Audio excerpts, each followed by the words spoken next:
One of the number one myths about dissociative identity disorder is that it is extremely rare. When I was in graduate school 18 years ago, I had a professor pull a number, seemingly out of their butt, saying that in the history of all humankind, only 200 true cases of dissociative identity disorder, formerly multiple personality disorder, had ever been diagnosed or identified.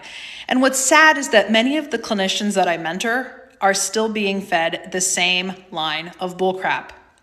Data suggests that prevalence of DID in the general population globally is anywhere from 1.1% to 1.5%. And this number is higher than incidences of either bipolar disorder or schizophrenia. Don't believe me? Go to your favorite internet search engine and check out Dr. Bethany Brand's excellent article, Separating Fact from Fiction. Hey everyone, this is Jamie. So another big myth about people with dissociative identities that I need to address is the idea that we are dysfunctional, unemployable, and can never have hopeful lives as contributing members of society. That couldn't be farther from the truth. There are people out there in every profession and people who are making meaningful contributions in their own way who have dissociative identities and other dissociative experiences. I'm sitting here in my home office in Akron, Ohio, which is on Erie land. My family is originally from Croatia. Go Croatia. We advanced in the World Cup today. And I'm leading a training of nearly 60 EMDR therapists today. Yes, I'm a person with a dissociative system. I'm a therapist. I train other therapists, and I'm out there getting it done. So again, before you judge us, get to know us. Another myth that often comes up is that DID and other dissociative experiences are a fad. Yes, a fad, like Doc Martens, the side ponytail, or pegged pants.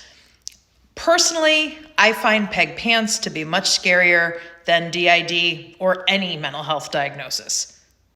In my experience, whenever we hear that criticism that DID, any mental health issue, or neurodivergence is a fad, it really just means that we're getting better at identifying it and thus helping people to have a framework of empowerment for themselves.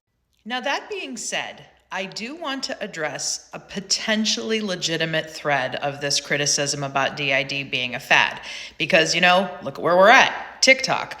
A lot of TikTokers with DID who are really emphasizing the more entertaining parts of this disorder, especially the switching. And that is where I hear a lot of my fellow therapists say this. But Jamie, now every teenager on my caseload thinks that they have DID because of TikTok. And yes, while your first inclination as a therapist may be to educate and to help explain to your young folks that not all manifestations of parts are necessarily pathological or diagnosable, my encouragement to you is to embrace their curiosity. Ask them what they're relating to in the TikTok videos, and then maybe you can go into some discourse or discussion around this idea that we all have parts, we all have aspects of experience. And you are in a great position, especially if rapport is built, to help young folks see that dissociation and parts can be a superpower. It's not necessarily something that's pathological. But if there is something there that feels like it's getting in the way of the life they want to live, explore that too.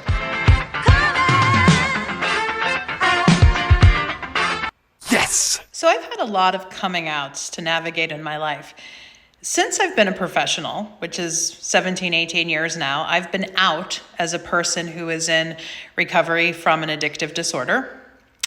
I am out fully and publicly as a bisexual woman, which, let me tell you, was really fun to be condemned to hell again by several members of my family.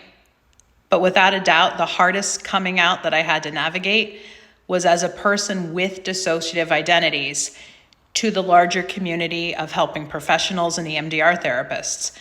And the fact that I felt so much fear about it, fear of being judged, shows you just how much stigma we still deal with, even amongst clinical professionals.